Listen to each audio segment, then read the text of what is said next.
Nurture and support. Nurture and support. This is a podcast theme song. And it's really short. Nurture and support begins in 3, 2, 1. Hey everybody, welcome back to another episode of Nurture and Support, a recommendation podcast where we share all the awesome with all of you, and not all of it comes from Amazon Prime. I'm Mel, at Karmic9 on Twitter, and back again is Kelly. Hi everybody, it's Kelly Toole at KELLYTHUL on Twitter. And happy Harbor Day a few days late, because we are actually recording this on Harbor Day. And sadly, explain Harbor Day. Harbor Day is a national holiday. There's a Facebook group. You can search on Harbor Day to join it, and I highly recommend everybody does that.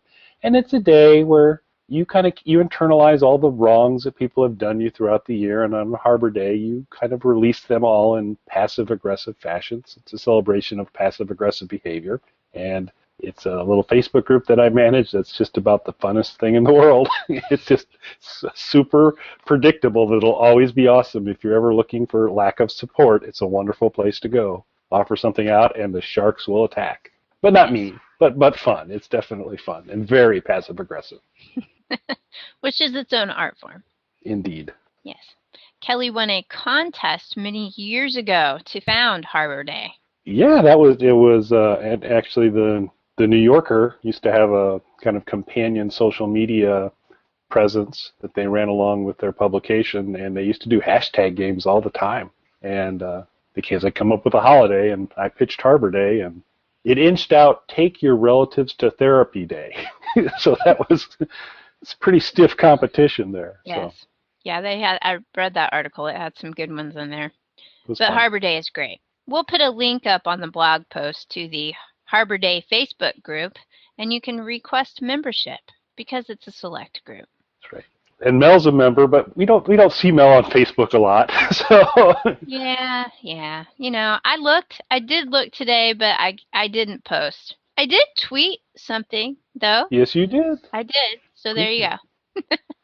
I tried.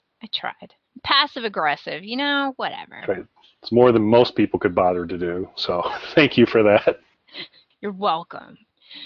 We'll get right into recommendations this week, which are not passive-aggressive. I've talked about my caffeine addiction in the past. This week I'm going to tell you about a new product that I was just made aware of. It's been out for a couple of years, and it's gaining a lot of popularity. But it, however, does not contain very much caffeine at all. But you can drink it just like you would coffee. It is called Crio brew, and that is CRIO, 2 words, Crio. Second word, brew, BRU. And what it actually is, it's 100% cocoa beans. So, the stuff they make chocolate from.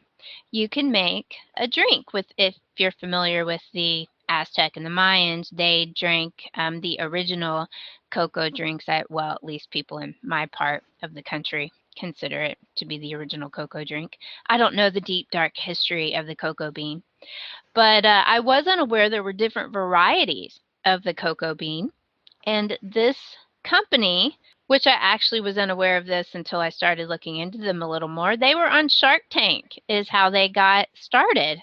Oh, really? They're a Utah-based company, and they were on Shark Tank. And this is how all of this got going. And it's really a pretty cool product. I heard about it on Twitter from Delilah Dawson, the writer who drinks it, and I decided to give it a try.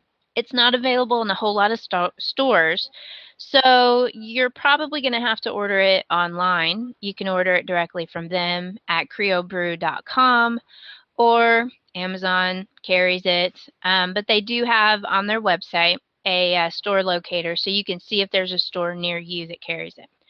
But if you like chocolate, this has a definite cocoa type taste to it, but it's not doctored up with a bunch of stuff. Like you would buy a cocoa mix and drink that with, it's got all the added dairy and sweeteners and all of this. This is ground cocoa beans, just like you grind coffee beans. And you can make it, there are a few different ways you can make it. It's not quite as easy as coffee. It has a few little nuances you need to pay attention to get the best cup out of it.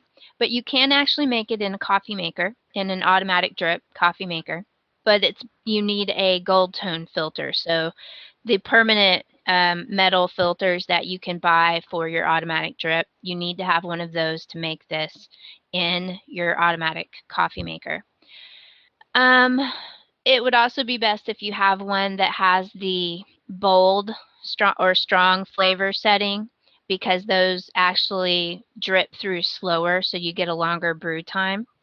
For scientific purposes, I tested this in my coffee maker, which I had to dig out because I use an Aeropress.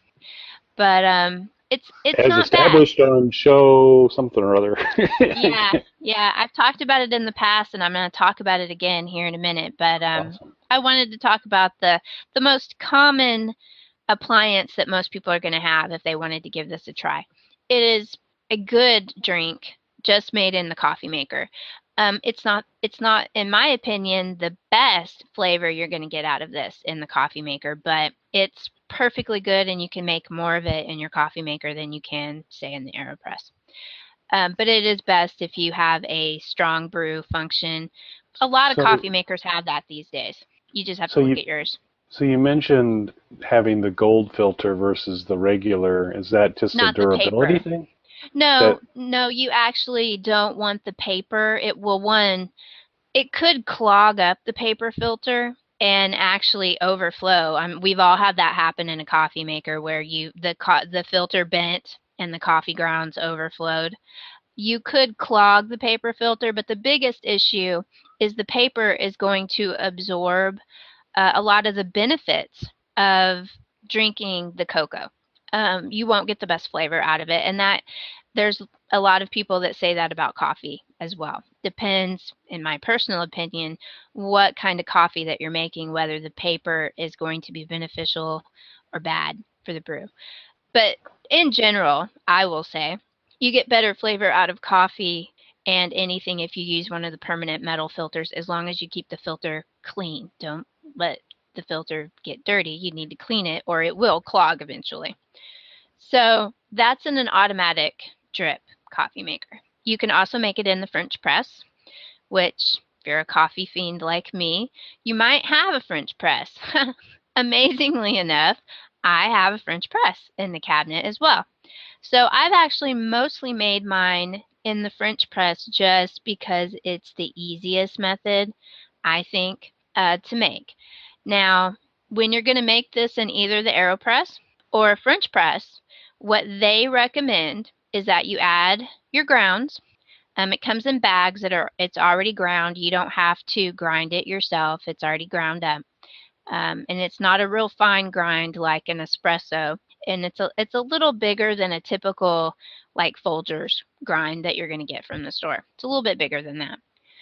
It needs to steep for about 8 minutes to get the best flavor if you're going to put it in a French press or even the Aeropress. So you add your grounds, you boil your water, you pour your water in, you give it a stir, you let it sit for a while, and then you're going to, at the end, stir it again. And then you're either going to French press it, or in the Aeropress, you'll put your filter on and you'll press it out that way. You get really good flavor out of the French press, I think. But my favorite is getting it out of the Aeropress, but it's more difficult to press out of the Aeropress because the filter, now I don't know, I'll say I've ordered another metal filter for my Aeropress. The Aeropress uses either paper filters or you can get the metal filters. I think the metal filter that I have might be a little too fine. So I've ordered a standard one, and I'll see if I get an easier take out of that. But the benefit of the Aeropress is that it puts just a slight amount of pressure on the grinds as you're pressing the water out, and so you extract basically all of the flavor that you can out of whatever you're brewing in there. It's made for coffee, but I think it works really well for this, and I think I got the best flavor personally out of the Aeropress. However, it took a lot longer because of the extended pressing time, because you can't press it through that filter as quickly as you could. The French press is really easy, or of course in the automatic drip, it's just going to drip through. But I think the best flavor came out of my Aeropress. I'm hoping this other filter will make that just a little bit easier, because it does take a lot of time. If you press too hard, you're going to blow a lot of liquid out from around the filter and possibly force too much pressure and bend your filter. So, and possibly break your coffee cup, because I've sort of had my coffee cup slip out from under the Aeropress before when I was pressing too hard on it. You shouldn't have to press that hard. So I will report back at a later date when my new filter comes in and see if that improved the experience at all. But all in all, I think the French press is probably the easiest for most people. French presses are everywhere in every box store you could possibly get. But a little bit more about the Crio brew. It comes in several different flavors. I've tried. They have a pumpkin spice. Shocking. Pumpkin spice cocoa. Yum. Yes. Yes. Now this isn't really, this isn't, when it's cocoa, when I say cocoa, it's not the cocoa that you're thinking of with all of the milk and the dairy that comes in the little packages, even the premium cocoa that you get that's flavored. This doesn't have all of that in it. It is kind of a cocoa flavored liquid. You can definitely, when you open the package, you can definitely smell the chocolate, but there's no extra additives. A lot of these, my favorite blend is the Kavala, which I think is their original, and they've done some renaming of the products. I think they're calling that one a light roast now. But there is nothing in that bag but ground cocoa. It, just like coffee, it kind of depends on where the cocoa bean is grown and how it's roasted as to kind of what flavor you get out of it. And the Kavala in particular, how they describe it is that it has flavor notes of coconut and cinnamon found naturally in premium cocoa beans from the Ivory Coast. That's my favorite. I have the pumpkin spice. I've tried it. It's perfectly good. Not my favorite. The Kavala is my favorite, but my second favorite is actually one that they've added a few things to, and that's called Maya. And that actually has cayenne pepper in it. And it's actually quite tasty. They've added cinnamon and a little bit of ground vanilla and cayenne pepper. And it's spicy. I actually was shaking the bag up, trying to mix the ingredients together right before I opened it. And when I opened it, I got a face full of pepper and had a bit of a sneezing problem. But that one is really good. There are some coffee flavors out there that also have cayenne pepper in them. So if you're a fan of any of those, I think you'll really like this. It's a very warm, of course, warming blend. And you can then make these like you would coffee. You could add creamer to them or a little bit of milk or whatever sweetener that you would like. But the big draw here is that Crio Brew doesn't have but a very small trace amount of caffeine in it. What it does have is a substance called theobromine, which is in the caffeine family, which they say, I haven't done all the research here, folks, I'm just telling you what they say, is it's in the caffeine family, and it gives you energy like caffeine does, but it's a slow energy. It builds up slowly, and it doesn't just crash. Like, you're not going to have a caffeine crash from this. So it's considered to be a better, more natural source of energy.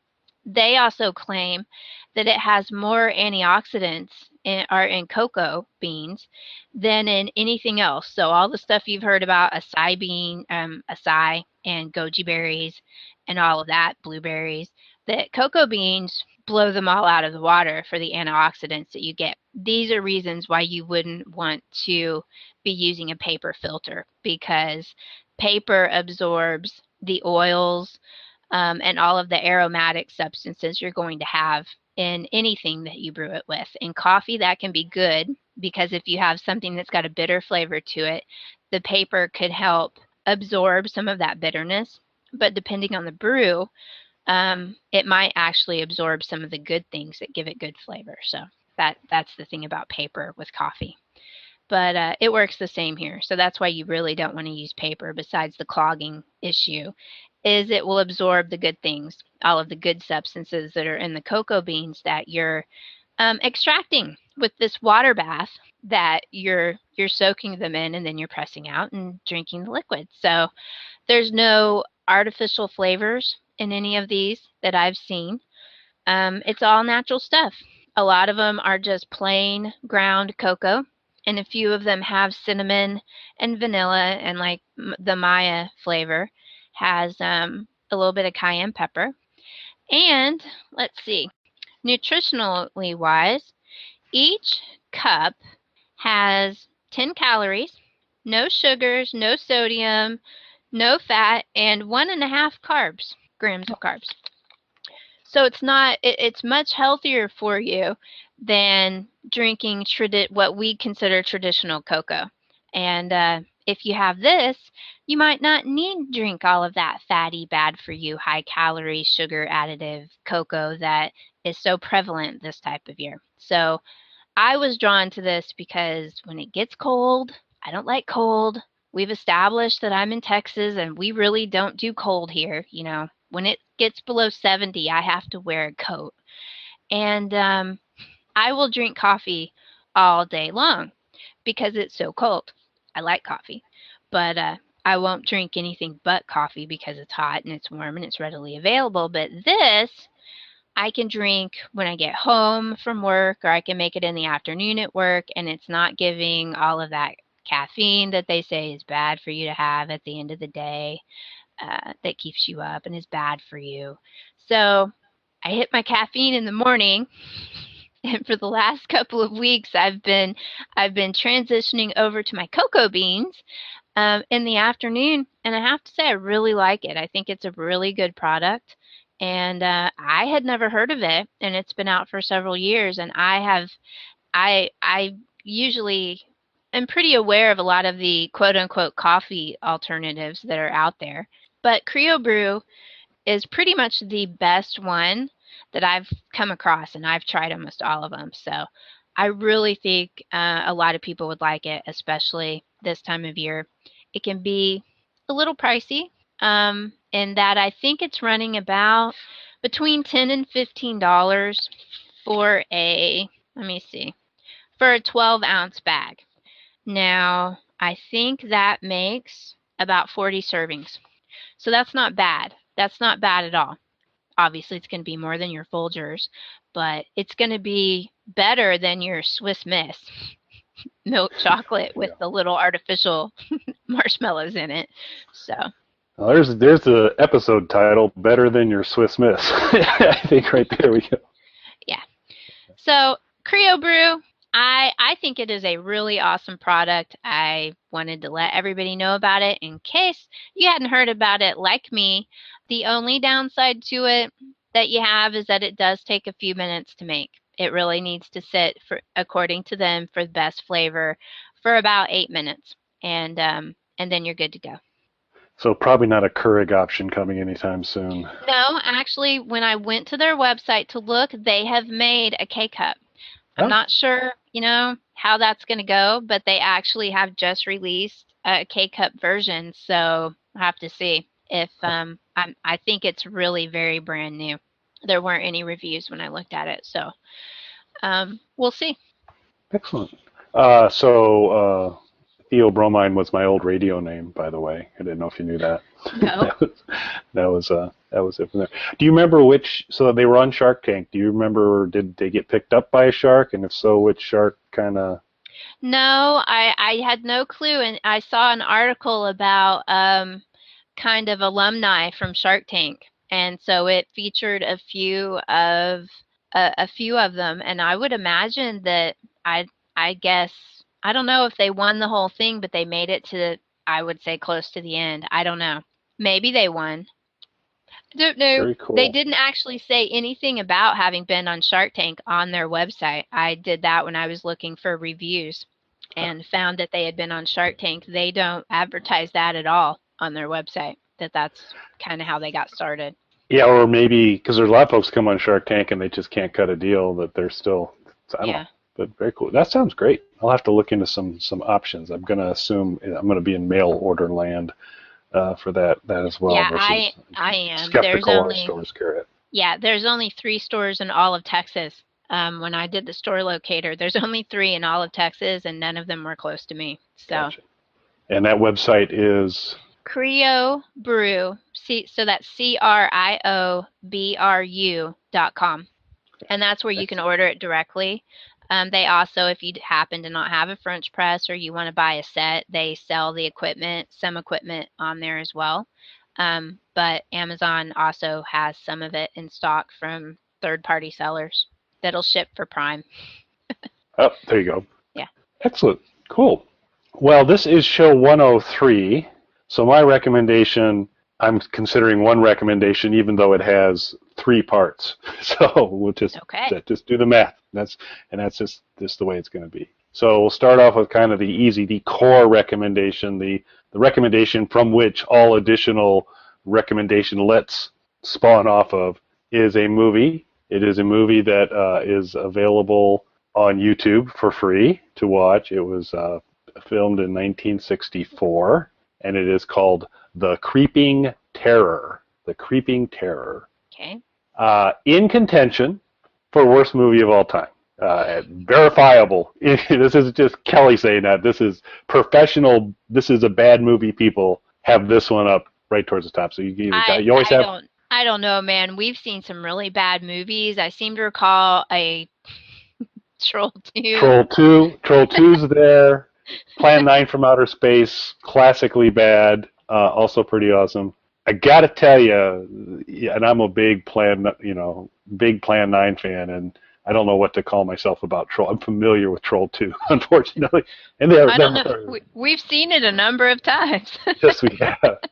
So it's horrific. I didn't have to pay anything to see Creeping Terror, Sure. which was nice. Oh my goodness, where to begin to describe the Creeping Terror? It's basically a large carpet. It's a guy in a large carpet-esque kind of thing that has little what I assume are supposed to be eye stalks on the top.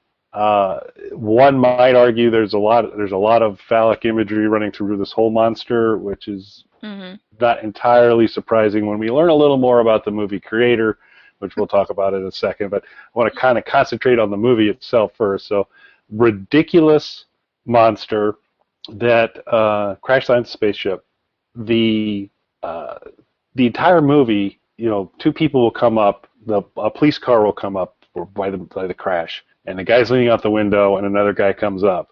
And rather than hear their dialogue, there's this narrator that's going basically over the whole movie. He's like, Officer Johnson was concerned about this was going on. Well, this guy told him this. And basically every scene, almost a lot of the exterior scenes, you see the 2 people actually having the dialogue, but there's this narrator voicing over, Sally was quite surprised when John came home early, and it just goes on and on and on like that. And so it's just strange for that part.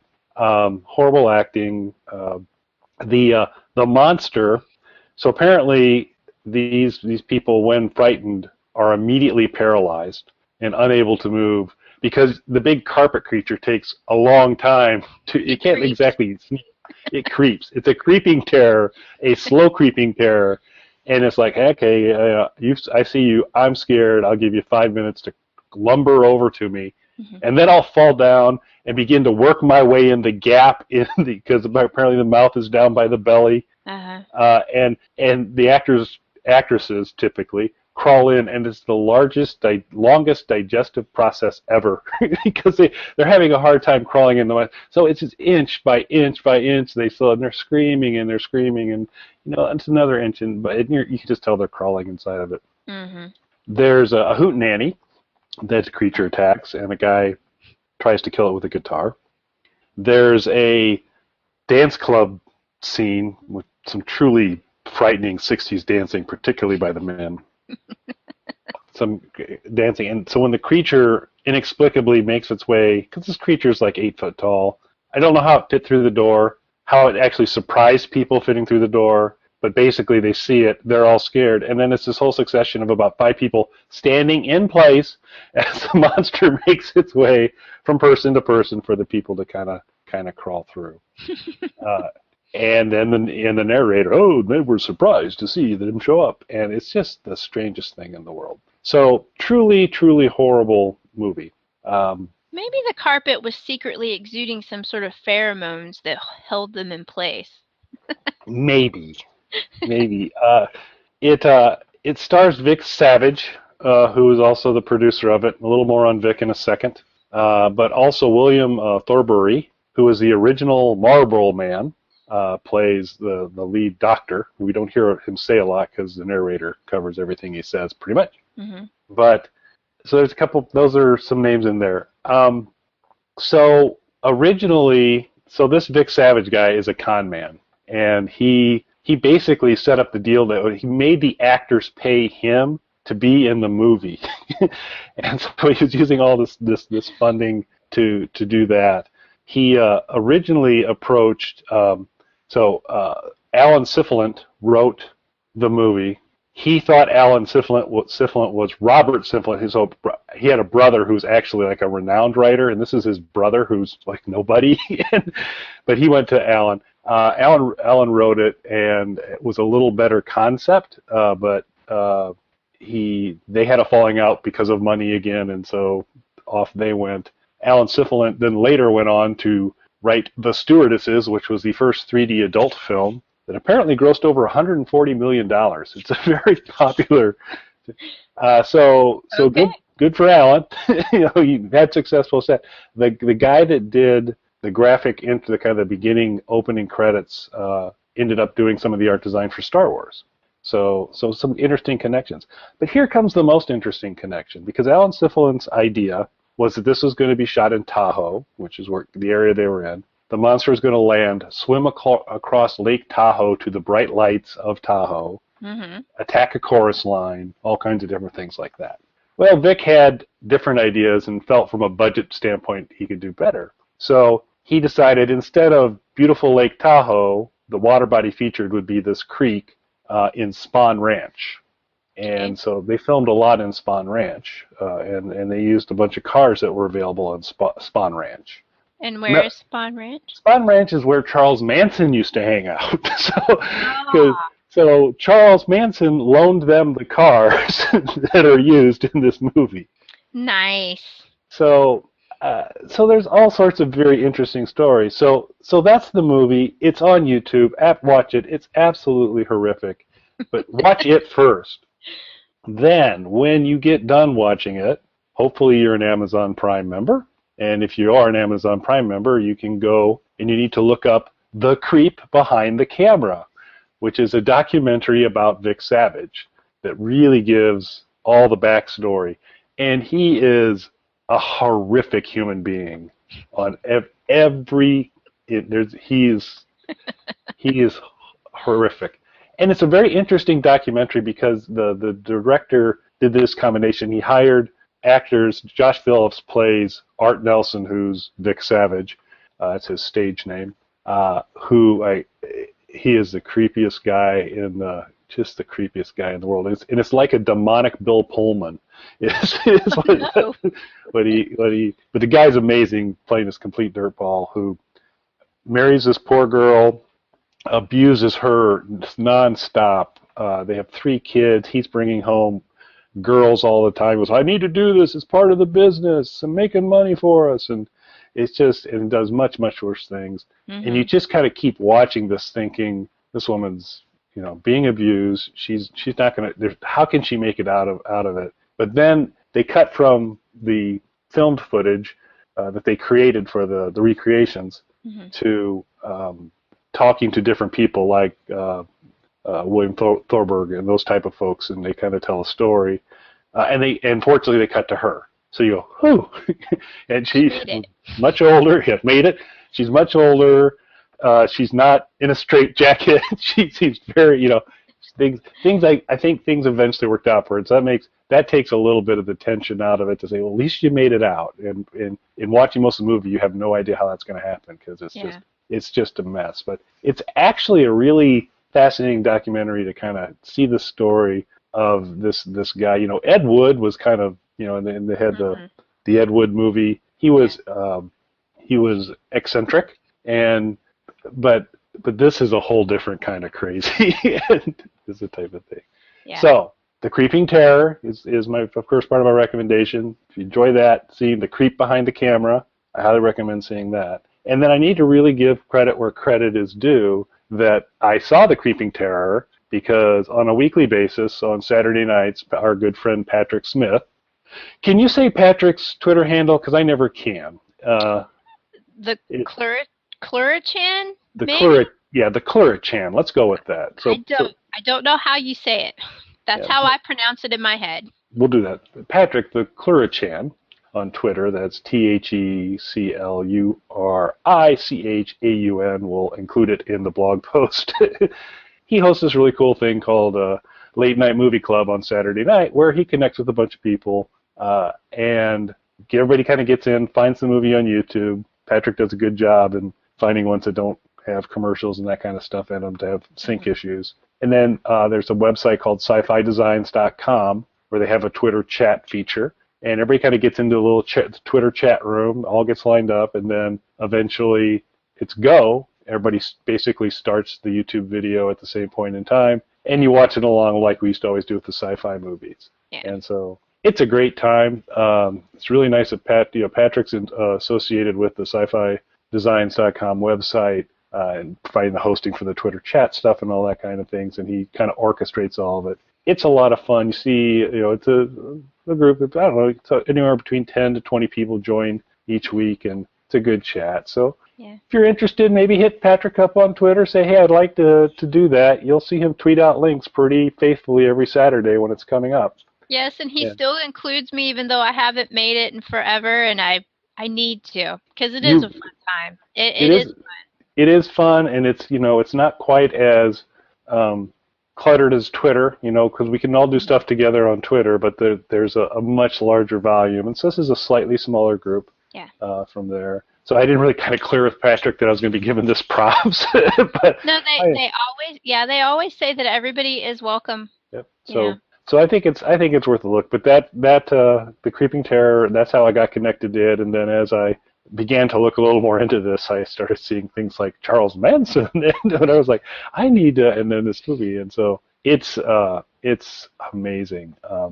But it's just, so the reason the narrator's featured so heavily is that he didn't shoot most of the outdoor scenes with sound, and he kind of faded away before the production was done.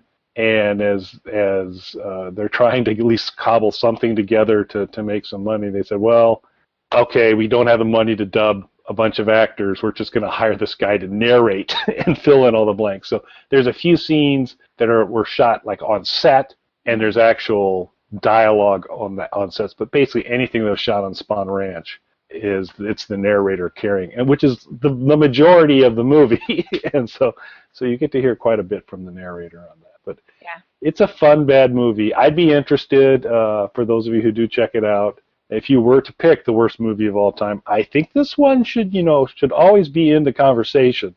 I'm still a Plan 9 guy. Troll 2 has a deep, dark spot in my heart as well. But this is another consideration. Yeah, I mean, with low marks like that, I'm gonna have to look at to see if it beats Troll 2, because that one's pretty painful. I think it'll give it a run for money, but the good part is you can do that part for free on YouTube. Yeah, Plan 9 is bad, but it's bad in a good, completely and absolutely ridiculous kind of way.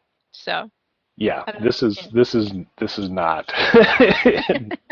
And then and I can't stress enough why I said the documentary is really interesting. This is a bad guy. This is a bad guy on a lot of levels, and so if that's not your I mean, it's not super graphic, but it's graphic enough to kind of kind of clearly indicate a number of acts that this guy does that is just disturbing and inhumane and just horrible. But so, be aware of that. So I wouldn't want to send anybody into that because there's trigger warning. Yeah, there's a ton. There's a ton to be worried about there. Yeah. All right, so that's my one recommendation with 3 different aspects to it. and excellent ones. I like that. Now I do have something to say. I actually know a Marlboro man as well. So I don't know so that. I thought Charles Manson was a surprising development. This is almost as surprising. No, I actually know one.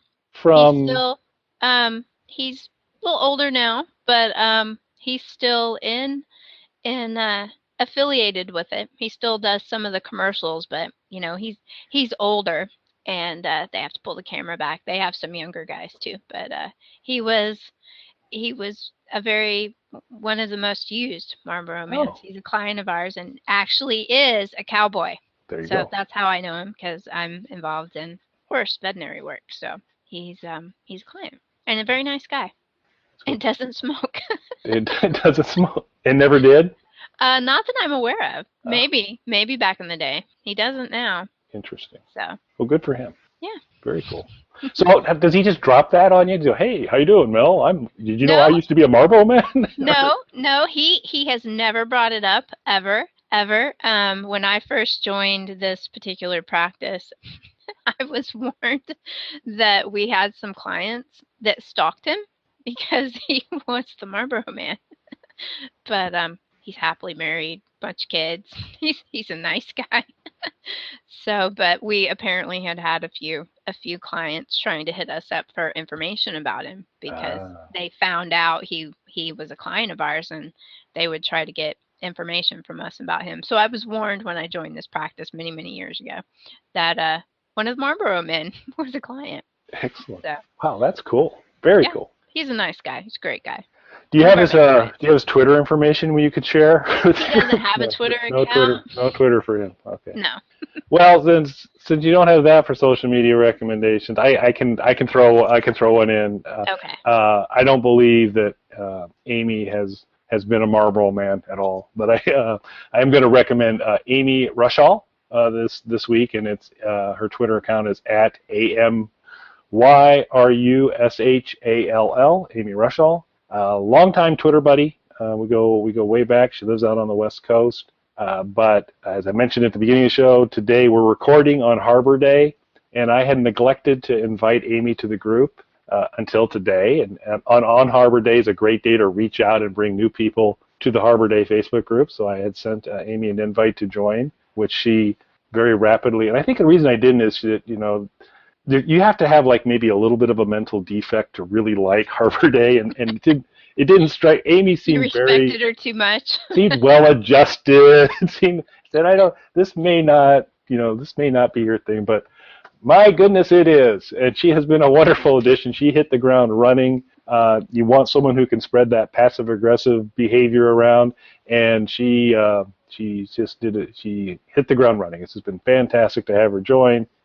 And absolutely have to recommend her on Twitter. She's not particularly active on Twitter, but she's becoming very active on Harbor Day. So, but I will give you the recommendation to follow her on Twitter. That's at Amy Rushall, and thank her for bringing a little bit of additional passive-aggressive fun to the Harbor Day world. Yes, because everybody needs a little Harbor Day. Absolutely. Once a year, whether we like it or not. So. Yeah, and I like the date, too, falling between right after Thanksgiving, before Christmas. It's a peak passive aggressive time. You got the Christmas shopping weighing on you. You're still probably smarting from some conversations over Thanksgiving. It's just a great time to really let it all out. So, but we'll include the information if you are interested in joining Harbor Day. You'll know how to do that. Yes. But. Speaking of people who stalk Marlboro men, we're going to hand it over to Matt Shivers now, who's going to give you all the information. It's so nice not to need stuff from Matt. I'm feeling so glad to be back in the swing for a while at least. He will have to join Harbor Day so he can say a few things. Oh, Matt's a member. Matt is already a member. He's been a fairly quiet member, but he's already a member. But we'll turn over to Matt Shivers, who will give you all the information how you connect with us through email, YouTube, iTunes. We're on Stitcher. He doesn't mention that yet. If I keep introducing him this way, we're probably not going to get a bump. so I may need to keep mentioning we're on Stitcher. But we're in a lot of places. So we hope. Thank you for listening, and tell your friends. We'd love, and shoot us stuff, man, one way or another. We promise to check our email on occasion. Twitter's always better, but we'd like to have some listener recommendations. Continue to throw those out. And who knows, if you get too chatty, we'll have you on. Right. That's a threat. Whether you like it or not. Yeah. Excellent. All right. We'll be back next week, everybody. Thanks for listening. Thanks, everyone. You can contact us on our website, nurtureandsupport.net, or email us at nurtandsupp@gmail.com. That's NURTANDSUPP@gmail.com, or tweet us at nurtandsupp on Twitter. You can also catch Nurture and Support on YouTube. Just search Nurture and Support or Kelly Tool. Nurturing and supporting. Terminated.